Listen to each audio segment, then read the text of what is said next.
Tirƙa ce. Bayan Zahara ta ƙi karɓar soyayyar Ɗahiru a lokacin da ya ce mata ina matuƙar son ki, zan aure ki, kuma idan ba ke ba zan iya rayuwa ba. Bayan Ɗahiru ya gama faɗa wa Zahara waɗannan kalaman, tafiya ta fashe masa da dariya. Wannan dariyar da Zahara ta tafi ta ne masa ta yi matuƙar ci masa rai, ta yi matuƙar ɓata mai rai. A nan ne ya ce, ni fa gaskiya sai kin karɓi soyayyata, idan kuma ba haka ba sai dai mai asara daga ni har ki ɗin. Matuƙar ban samu soyayyar ki ba, to fa ke ma ki sani cewa asirinki sai ya tono. Sai na faɗa wa kawunki, sai na faɗa wa kawunki da ɗansa da kuma matar shi da kuma kaka gaskiyar abin da yake faruwa a tsakaninmu. Sai na faɗa musu cewa auren ƙarya mukai, sannan kuma idan ma sun ce gaske ne na sake ki a time ɗin domin su samu damar ƙwace kamfaninki. Ɗahiru ne ya rufe idon ran shi a ɓace ke faɗa Zahra wannan magana lokacin da ta tafi ta ne masa dariya. Tuni dai Zahra ta juyo, a nan ne ta ce, what? Me kake nufi za ka min? Da naka kuwa ku biyo ni domin ku ji abin state by state, amma kafin nan muna ga mai roƙonku da ku daure ku danna alamar subscribe, sannan kar ku manta ku taɓa alamar ƙararrawar sanarwa, sannan ku yi wa bidiyon namu alamar like. Mun gode. A dai cikin shahararren wannan shirin fim ɗin mai dogon zango na wata 6 akwai wasu manyan abubuwa da suke faruwa waɗanda suka yi matuƙar baiwa mutane mamaki, musamman masu kallon fim ɗin. Shine irin yadda ran Ɗahiru ya ɓaci bayan yaron roƙi Zahara ta ƙi ma tsayawa ta saurare shi, daga tainan ta ne mai dariya, tainan tana yi masa murmushi.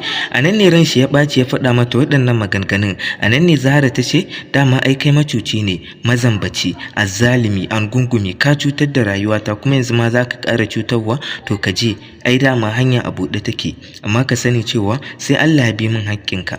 A nan ne Ɗahiru ya buɗi baki ya ƙara cewa Zahara, tabbas ko me kike faɗa gaskiya ne, amma ni ba azzalimi bane kuma ba algungumi bane kamar yadda kike tunani, kuma ni ba makareci bane. Duk abin da kika ga na yi miki, wallahi na yi miki shine cikin soyayya, amma ba wai don cutarwa ba.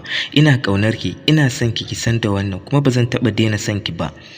Ɗahiru ne faɗa wa Zahra haka, sannan kuma ya ƙara buɗe baki ya ci bata amsar ta gaba. A nan ne ya ce, ki sani cewa faɗa wa kawunki ko rashin faɗa mishi duk wannan ba zai amfane ni da komai ba. So nake ki gano gaskiya, kamar yadda na faɗa miki, mutane da dama mata sun nuna soyayyarsu a kaina, amma kuma ba ni suke so ba, abin hannuna suke so. Ke me yasa dan Allah ba za ki fahimce ni ba? Ina son ki, hakan ne yasa na zauna da ke a lokacin da na shigo garin nan. Kuma ki sani cewa a wannan time ɗin na shigo ne neman matar aure, kuma kika yi karo da ni. A lokacin da na fara ganin ki ban yi niyyar ne aikin ba, amma because of naga ina son ki ne yasa na amince.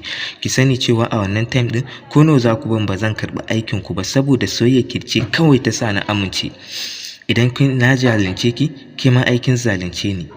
Haka Ɗahiru ya buɗi baki ya faɗa wa Zahra, sannan a ƙarshe ya ce, faɗa wa Abba kawunki kuma hukunci ya rage wani.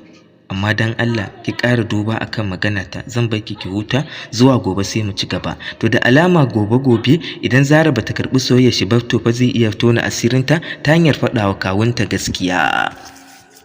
So masu kallon mu dai da masu sauraron mu, wannan kenan, sannan kuma duka anan muka kawo ƙarshen wannan shiri. Sai dai kar ku manta a daure a danna alamar subscribe da alamar ƙararrawar sanarwa.